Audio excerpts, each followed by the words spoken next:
the senator, while indoctrinated, could not explain his toxicity.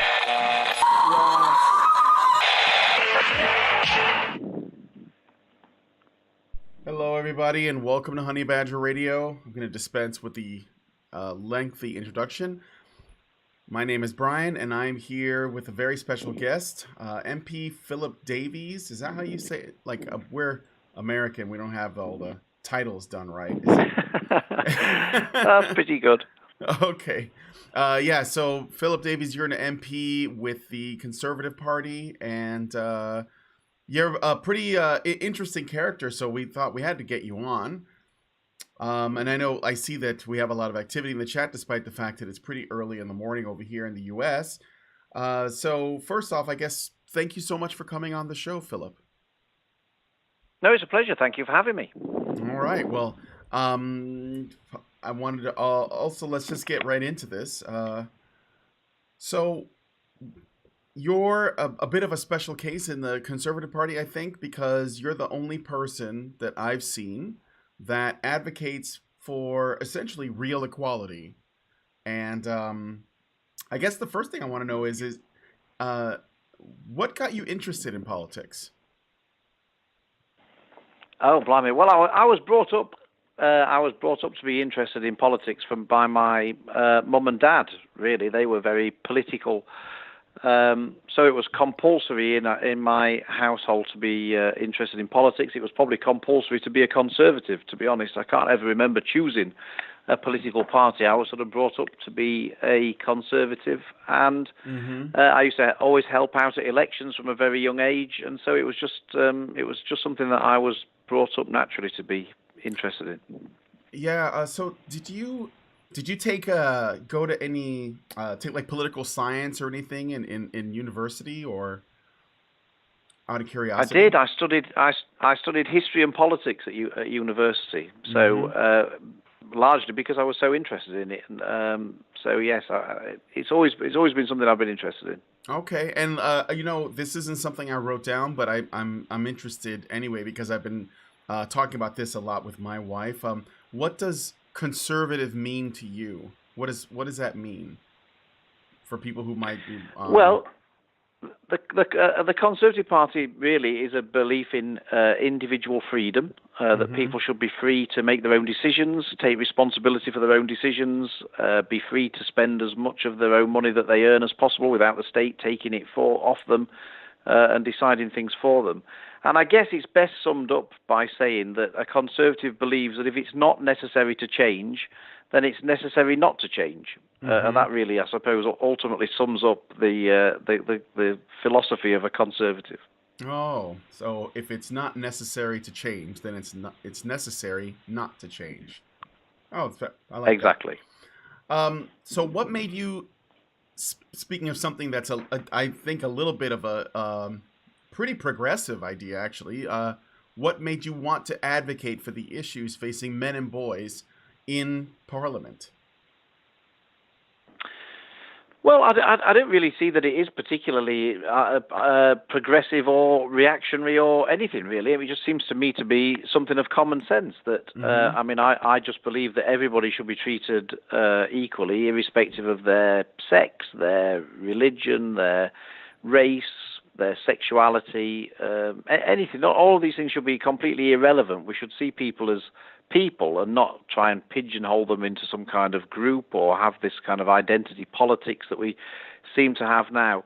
And I didn't realize, if I'm honest, how controversial it would be to simply say that people should be treated equally and that it shouldn't matter about any of these things. I always presumed that was just common sense and that actually it was a pretty uncontroversial thing to say, to be perfectly honest. Yeah. And so it came as a bit of a shock, really, when I sort of found out that saying something that I thought was pretty much motherhood and apple pie was actually supposedly some kind of dangerous extremism. I'd never really seen it in that way. When did you get a rude awakening? What was it that kind of, I guess if there was like an event or incident that got you thinking, wow, I thought that what I was saying was common sense? Well, I guess it's sort of social media has been been a big thing in this. It's, the amount of abuse you get now in politics is unprecedented, really. And so you get these sort of extremists on social media who sort of try and blacken your name and smear you, and because they hate what you're saying, and so they do it to stop you from speaking out, and also to deter anyone else from daring to speak out. It's sort of a deliberate tactic. And so, there was a massive backlash about it, largely because I was standing up against some of the sort of things that are now accepted in politics, particularly in the House of Commons, that which is what I would call sort of modern day feminism, which isn't really about what feminism started out at, which I think was genuinely a belief in freedom.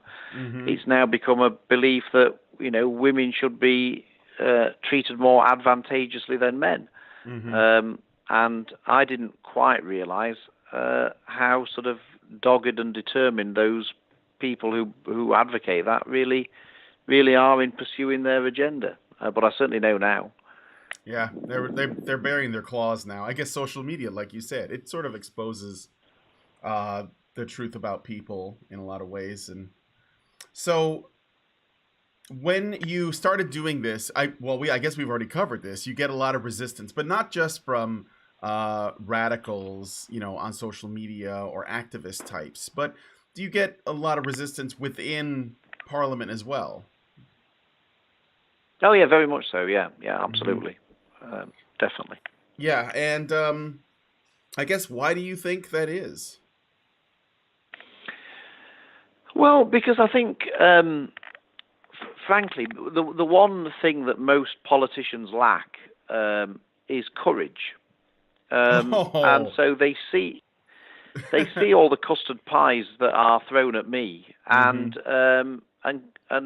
most of them, maybe sensibly think, I don't want to touch that with a barge pole. I'm certainly not going there. And it's much easier to go along with an agenda where you're going to be sort of not given any hassle. You're going to be sort of celebrated and cheered and told by everybody in Parliament that what a wonderful person you are and all the rest of it, rather than be sort of a hate figure. So consequently, it's easier for people to have a go at me and treat me as some kind of pariah, rather than support me. So politicians will go for what's the easiest thing, and the thing that's going to make them get the least amount of abuse, I guess.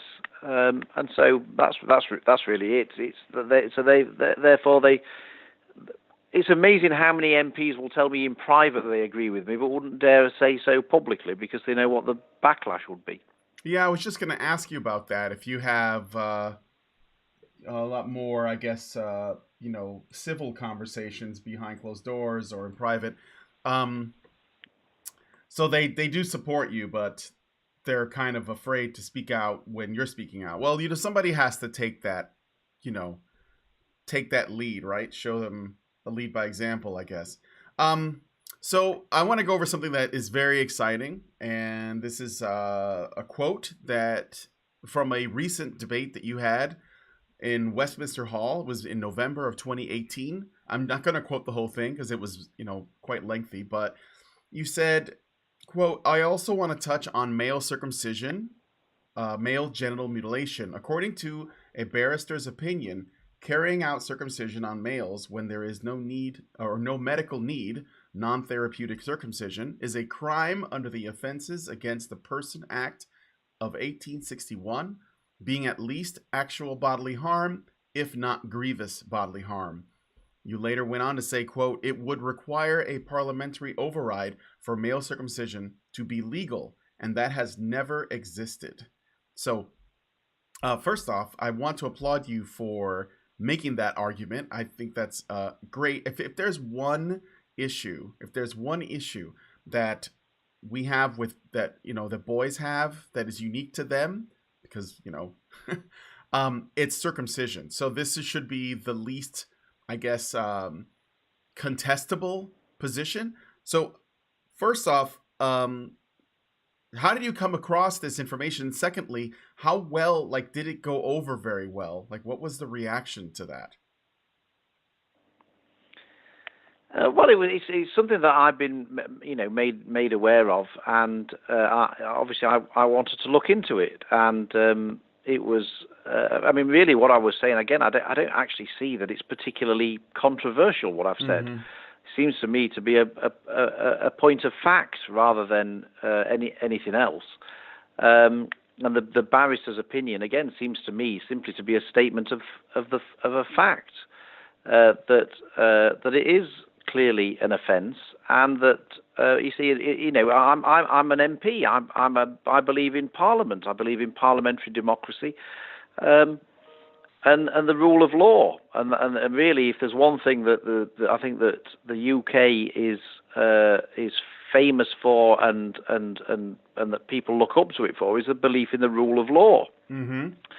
And clearly, once something has been made illegal, which clearly that male circumcision would certainly fall under the criteria of the offences of the Person Act, 1861.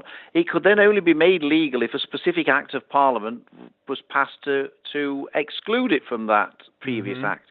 And I've looked into this and looked through it, and I've checked with the parliamentary authorities and other legal people, and no such act of Parliament has ever been passed to legalise it.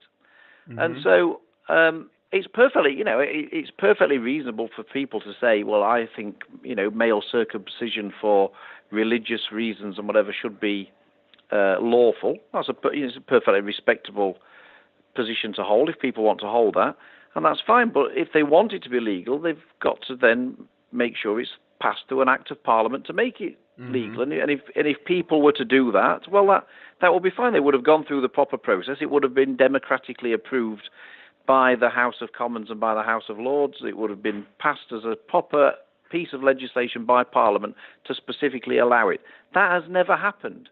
And for me, the rule of law is the thing that should apply. And interestingly, there have been doctors who have been arrested for male circumcision under that particular Act of Parliament. So quite clearly, the police officers that have done that obviously believe that it's against the law, and I don't really see how you can read it any differently. And for some reason, prosecutors have refused to prosecute cases because the argument's been given to me that there was no realistic prospect of conviction. Now, whether they mean that they don't think a jury would convict, or they didn't say because it wasn't against the law. They just said that they didn't prosecute because there wasn't a realistic prospect of conviction. But I think that people should accept that until it is made lawful, it's currently unlawful, and that's really the point I'm making. And it seems to be a matter of fact rather than opinion, and it seems to be a matter of fact rather than a controversial comment. Yeah, it would seem, and I assume that female genital mutilation is illegal, and if any of that happens, there are arrests made. But it seems that there is definitely precedent. Do you get a lot of what was it that came out of that debate? Was there?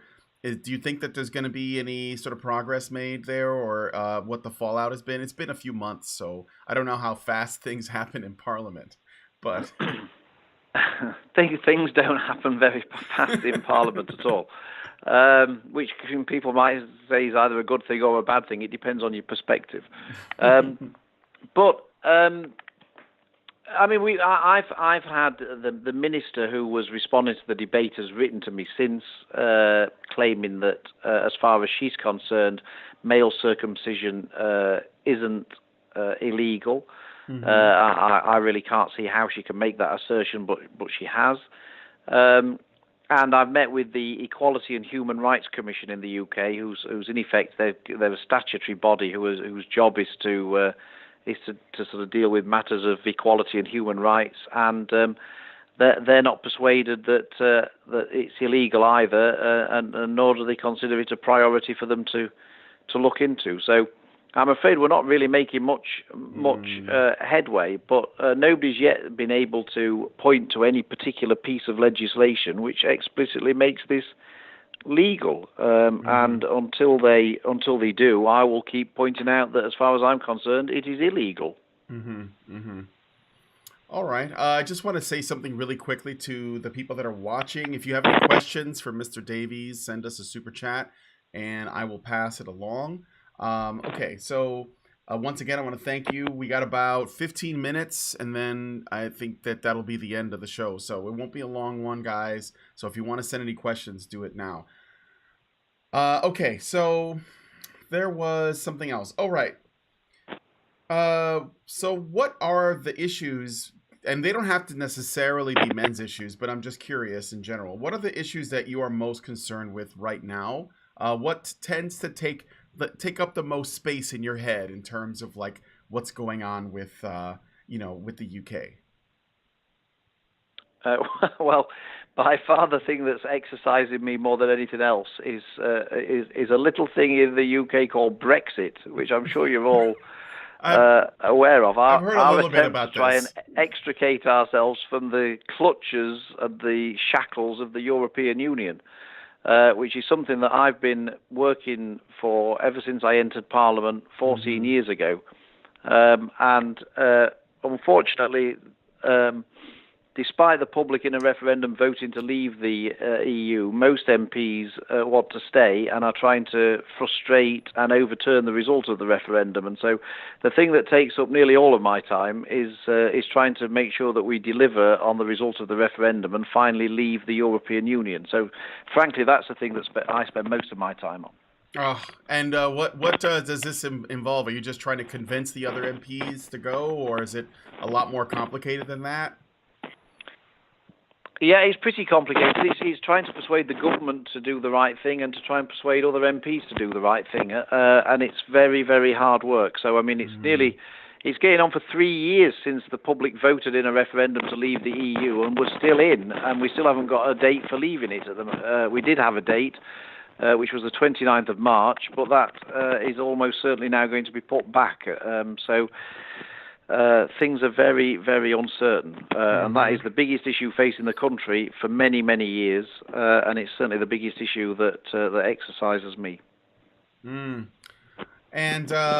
there was like talk of, I guess, different ways, whether the soft Brexit and these kinds of things. I don't know much about that, so maybe you can help me. But what are these? I guess they seem to be more sort of compromises as opposed to just completely unplugging and leaving the EU. What are the differences between, say, a soft Brexit and a hard Brexit, and which side do you fall on? Well, I see this more clear cut. I mean, if you leave anything, if you have any kind of divorce, you leave, don't you? You don't sort of have a divorce and then sort of keep living with each other, or move to the garage. You separate. If you're a member of a golf club and you vote to leave, you leave. You don't sort of remain partly a member and keep paying money in as a fee, even though you're no longer a member or anything.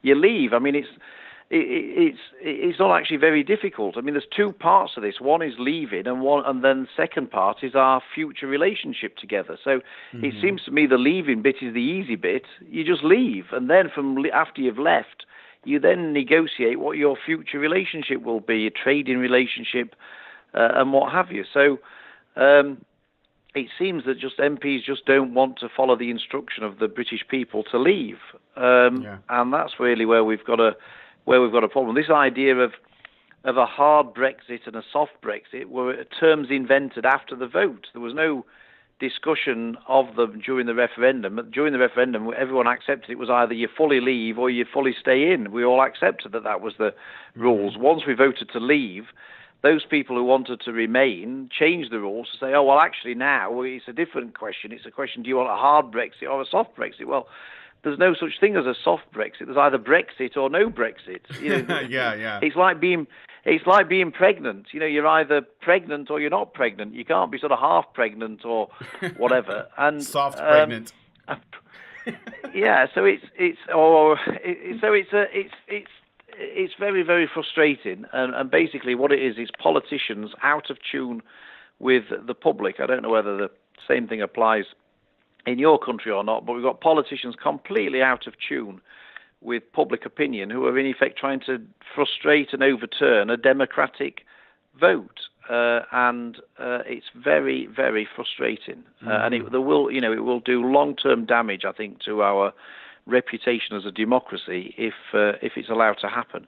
I mean, for any democracy to work, the losing side have got to accept in an election that they've lost and that the other side have won. And once you get to the point where the losing side in an election don't accept they've lost, then you no longer have a democracy, really. And it really is, this is very serious and fundamental about our future as a democracy, to be perfectly frank.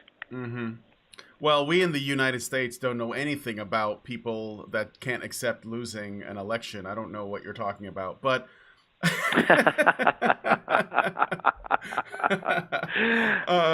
yeah, very good point. Very good point. We absolutely have problems with politicians that are not connected to their people. That's been a growing issue for a long time. So the next thing, so you wrote this piece that Elizabeth shared with me that is called "It's Time We MPs Started Working for All of You." What is this radical idea? Are you suggesting that that's what politicians are supposed to do, is serve their constituents?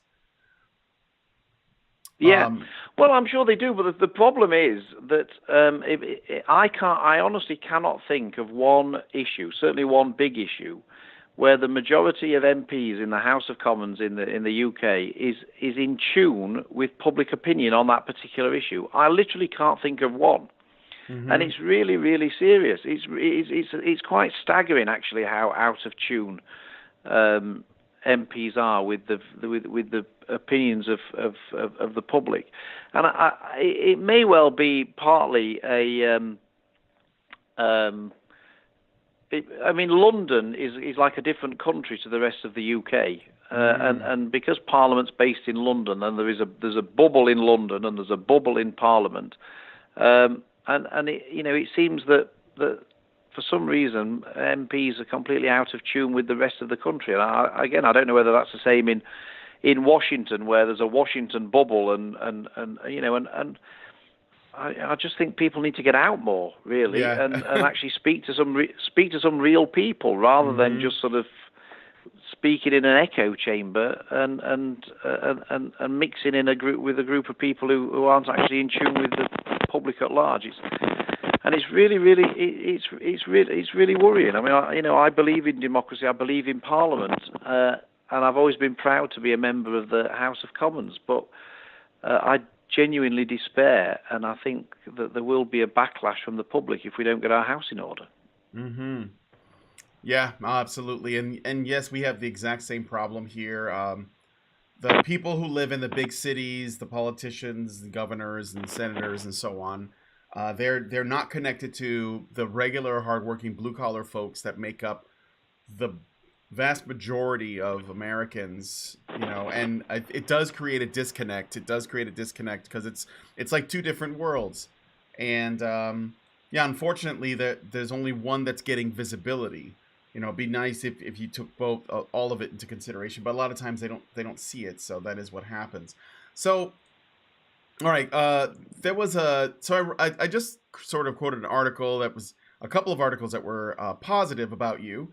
One that you wrote about serving your constituents, and then the bit about MGM. There was also there was something else. I have this Guardian article that has something, and I wanted to see what your take is on what's being spoken about. The article is called "Is Philip Davies Fit to Be an MP?" By Laura Bates, and she writes, the Conservative MP Philip Davies has once again used his position in the House of Commons to attempt to undermine a bill relating to domestic and sexual violence. You objected to a Conservative MP Nursat Ghani's bill, which sought to end the use of the term honor crime in official government publications. Can you? I don't. I could read further, but I don't think I could take much of reading the Guardian. Could you explain for everybody what that's about? Yeah, well, of course, the Guardian to a Conservative MP is like CNN to Donald Trump, really. So Yeah. we're not really going to ever be seeing eye to eye. And this was basically a bill which was, again, to end the term of honour crimes, honour killings, and all the rest of it. And I agreed with the bill. Actually, I certainly agreed with the thrust of the bill that my colleague Nusrat Ghani introduced. Absolutely, there's nothing honourable about killing anybody and it's some of the practices that go on are absolutely shocking. The problem with her bill, as she had it, was that it would only have applied to crimes against women. And so it would only have applied for so-called honour crimes against women and girls, not against men and boys. And my point was that, well, surely it should apply across the board. It shouldn't matter whether the victims are male or female. It should apply equally. It seems to me to be just a matter of common sense. And actually, as it happens, after debating it, Nusrat Ghani actually agrees with me. And so, again, how on earth anybody at The Guardian can actually consider this to be, extreme, or I'm not fit to be an MP simply because I argued that this was a good bill, but surely it should apply to male victims just as much as female victims. I mean, Lord only knows. I mean, how can that make somebody not fit to be an MP? I would say that ultimately we live in a democracy, and at the end of the day, it's down to my constituents to decide whether I'm fit to be an MP or not some left-wing journalist on the Guardian newspaper. And given that every time I've stood for election, the number of people who have voted for me has gone up, I think their verdict's more important about whether I'm fit to be an MP, and they certainly think I am, quite clearly, or else they wouldn't keep voting for me. So I don't really care what the Guardian, who nobody reads anyway, actually thinks. But it just goes to show the kind of mindset that simply arguing that male victims of a terrible crime should be treated as the same as female victims of a terrible crime, that the fact that they think that that's some kind of dangerous extremism just goes to show you how out of tune these people are with what most reasonable, normal people think. Yeah. It's what we call the negative sum game. If you talk about an issue that has been sort of like more commonly associated with as being a women's issue, and you expand it to say, well, yes, we understand that, and we want to try to mitigate it as much as possible. But then you say, but there are also a lot of male victims as well, and they're being ignored and left out, and we should just include everyone. Then these people think that it's even they find that it's actually less important, even if you double the number of victims, essentially, by including the other gender. And I don't know what the numbers are on whether or not male or female, victims of honor crimes, I guess you could say, whether which one is hurt more by it. But I don't think it matters, right? If we just want to treat it equally, then let's just treat it equally. But it seems to have a less than, it's like a negative effect as opposed to what you would assume would be a positive one, where you say, oh, look at all these other victims, let's take care of them too, let's definitely address this. So yeah, I mean, the point I make on that front is that there's actually more male victims of murder than female victims of murder. Certainly in the UK, I can't speak for it, but in the UK, the majority of murder victims are men. Now, what would happen if the government said, well, actually, what we're going to do is we're going to pursue a policy which only looks after the families of the male victims of murder, because there's more of them. I mean, what does it? I mean, there would quite rightly be absolute uproar if anybody proposed that. Of course, there should be. It would be ridiculous because anyone would say, well, it doesn't matter whether there's the majority or not. If anyone's a victim of murder, their families should be supported in the same way. Well, absolutely, and the same should apply to any crime. It doesn't matter whether there's a majority male, a majority female. A male victim of a crime is just as terrible as a female victim of a crime, and vice versa. And why we can't just agree that we'll treat them all the same and give them the same level of support and I just can't even I can't even understand the mindset, to be perfectly honest. It's not. I mean, sometimes people have different opinions, and at least you can see where they're coming from, and you think, well, I can see where you're coming from. I just happen not to agree on this. I can't even see where they're coming from, to be perfectly honest. It seems to me to be just blindingly obvious. Okay, well, I guess I just got one more question because I know we're at the end of our time here. So, are you still coming to the International Conference on Men's Issues 2019 in Chicago? I am in Chicago. I will be there, and I will be speaking. Yes. Have you been to Chicago before? I've only been to Chicago once, and that was only to change a plane. Before as an MP, I used to work for a supermarket chain in the UK called Asda, which while I was there were bought by Walmart, and so after Asda were bought by Walmart, I went over and spent 2 weeks in Arkansas, where Walmart are based at their head office in Bentonville, and to get to Bentonville, I had to change planes in Chicago. So that's my only time I've ever been to Chicago. So I'm looking forward to actually getting to see the city properly. All right. For those of you guys who are wondering, the ICMI stands for the International Conference on Men's Issues. And this will be our fifth ICMI. And this is one's organized by us, the Honey Badgers, and it's in my hometown of Chicago. So I'm going to be heavily involved in the organization and everything. And we have a great venue, and everyone should go. We actually had a sale on tickets this past St. Patrick's Day weekend. Did you celebrate St. Patrick's Day over the weekend by any chance, Philip? Well, not personally, but I mean there are always great celebrations in around St. Patrick's Day. We have obviously lots of Irish people in the mainland UK as well as in over in Ireland, and so yes, it's always a lively time. Although Ireland lost in the rugby to Wales, so that dampened their enthusiasm somewhat. That's I think. A shame. It's the way that I think from what I heard, the way that people, Irish people, celebrate St. Patrick's Day in the UK, and the way that Irish people celebrate it here is. Well, everybody celebrates it here. I think it might be a little bit different. It's just for us. It's just another excuse to get really drunk and. Well, there's quite a bit of that in the UK as well. Don't worry about it. Okay.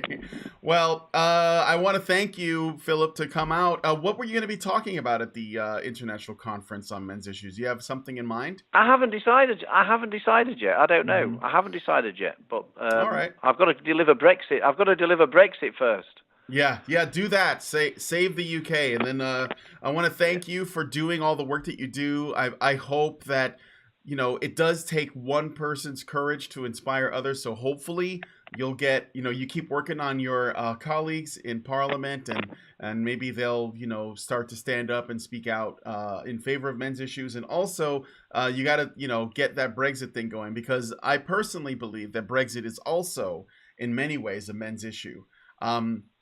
Because it's everybody's issue, but I think it it primarily affects men probably a bit more because they pay the bulk of the taxes there, and it affects their jobs and all this, the economy, and men they're the backbone of that. So, all right. Well, anyway, I want to thank you, Philip, for coming on. I want to thank you guys for joining us on the Fireside Chat. Have a great lunch. I assume that I'm eating into your lunch break or something. I don't know if you eat, but. We need food. No, I've got another meeting with somebody coming up very shortly. That's why I've got to go. Okay. All right. Well, thank you, Philip. I'll talk to you later. All the best. Thanks, Brian. Cheers. Bye. Cheers. All right, guys. I haven't quite quit the show yet. I want to thank you guys for coming. Oh, shit. Zeranx, I'm sorry I missed your super chat. I'm really sorry about that. Zeranx gave us $10 and says, given a universal suffrage movement and a separate suffrage movement existed, why is it important to keep the supposed virtue of mostly middle-class suffragettes alive despite evidence of terrorism? I don't think that he would be necessarily against that I apologize. I'm sorry. I should have passed this along, and I didn't see it. It might have been a bit spicy, though. That might have been a bit spicy. I mean, Philip is an MP, and he's got. I think there are certain questions that we probably wouldn't be best to ask, like just on a live show at a super chat. We don't want to give his enemies ammunition. So, but I want to thank you very much for the super chat. Thanks a lot for the super chat. Remember, when it comes to this, and I'm not going to spend too much time on this, but when it comes to this, feminism was once needed in history, or feminism is needed in other parts of the world. It is a very difficult thing to make the case for people who, well, most people, right? Like, that's something that you can't just throw at people. You need to like work on them slowly. Because while he was a major in, I believe he majored in history and political science. If he majored in history and he looked at the suffragette movement, then he probably got the version that everyone else got, right? Like, that's like, if this isn't something that you just, you take a class on and you realize that they committed acts of terrorism and all this stuff, but you just sort of forget. I mean, when you learn about the suffragette movement in school, they leave all that out. So most people are going to just think, this was a good thing. But anyway, I'm really sorry about the Zeranks. I'm sorry that I missed the super chat. I was kind of like caught up in the talk with Philip, and I never got to talk to him, and I was pretty excited. And you know what? I'm going to say that besides not asking that question, the porn question I thought about asking, but I don't think he's for that. And I think that I'm fairly certain he's not for that, but he's just one guy, right? How many people are in Parliament? I don't know. So yeah, I'm sure that because he doesn't like the idea of all these licenses at all in general. So he's probably against that. So anyway, with that said, it's like 8 o'clock in the morning here where I'm at. I'm going to go ahead and get out of here. This is why the fireside chat was really early, is because I'm working around Philip's schedule. I almost had to be up here at like 5 a.m. So it's a good thing that we managed to like get him on a little bit later so that I'm not completely dead. With that said, I'm going to go ahead and get out of here. I want to thank you guys for coming on the fireside chat. Please leave us a comment what you think about the conversation. Philip seems to be, he's definitely a men's advocate. He definitely cares about the issues facing men and boys, but he's really focused on Brexit. Let me ask you guys this. If you know much about Brexit, make a case for why Brexit is a men's issue in the comment section. Why is Brexit a men's issue? Not exclusively a men's issue, because I know that this affects everyone. But why would you say that it's a men's issue? And by that, meaning that, we shouldn't shy away from treating it as such when we talk about it. Leave me a comment below. Also, give this video a like. And subscribe to the channel if you're not already. I did see a subscription go through while we were live, and I want to thank you for doing that. With that said, I'm going to go ahead and get out of here. Thanks, guys, for coming on, and we'll see you tomorrow for the news show. Have a good one, everybody.